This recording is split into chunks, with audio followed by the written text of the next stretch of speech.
This segment of the news is brought to you by Sun Oil Limited. Welcome back.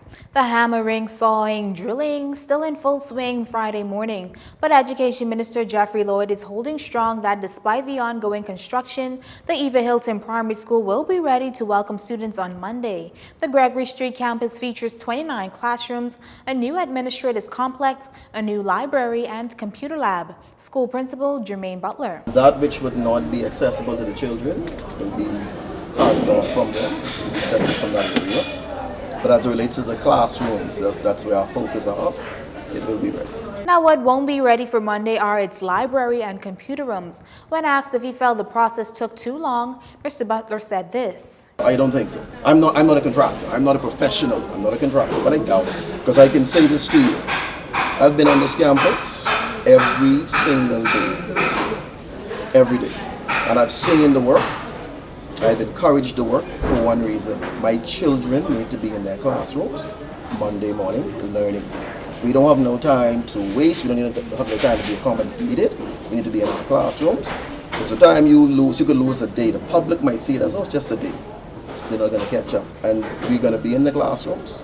And that's why I spent the time I spent here trying to ensure as best I could that my students will be in those rooms with their teachers receiving instructions on Monday. Eva Hilton will welcome around 800 students. Meantime, Social Services Minister Frankie Campbell making it extremely clear that no family in need will be denied uniform assistance once they meet the requirements, adding that while the uniform budget has been cut, the budget for the Ministry of Social Services has increased. There are funds available, and like any other government in the past would have done, we have the ability to make adjustments as we go. So I've made it clear that if we find it necessary to allocate more resources, we will go back to the cabinet and reallocate the resources.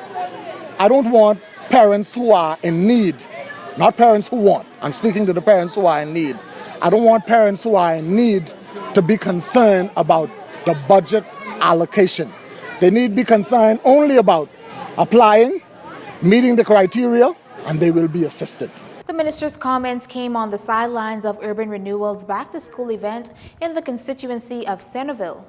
Meantime, police are searching for the evidently hungry crooks behind a late-night robbery out west. According to police, a couple was in the parking lot of a guest house on St. Albans Drive after 11 last night when two men, one brandishing a gun, robbed them of a black 2007 Nissan Note and food before escaping. Investigations are ongoing. We can also tell you that Ishmael McKinney, the man wanted in connection with an abduction and sexual assault, turned himself in. Farm-raised fish, that's apparently the way to go if the Bahamas is keen on filling the demand during the closure of the Nassau grouper season. And the Bahamas Agriculture and Marine Science Institute's answering the call. Some 3,000 Andros-grown tilapia are being readied to hit the local market early 2019. The all-male Nile tilapia were introduced to BAMSI's aquaponics facility in North Andros earlier this month and are expected to be ready for harvest in 6 months. This in keeping with the government's commitment to support sustainable fisheries and invest in critical components needed to push the nation toward a food-secure future. Going forward, BAMSI plans on bringing in the tilapia fingerlings every 6 weeks to replenish its stock. Native to both Africa and Israel, the adult Nile tilapia can reach up to 24 inches in length. The species takes 5 to 6 months to reach full maturity, at which point it usually weighs approximately 1.5 pounds. Our final story is up next. This segment of the news has been brought to you by Sun Oil Limited.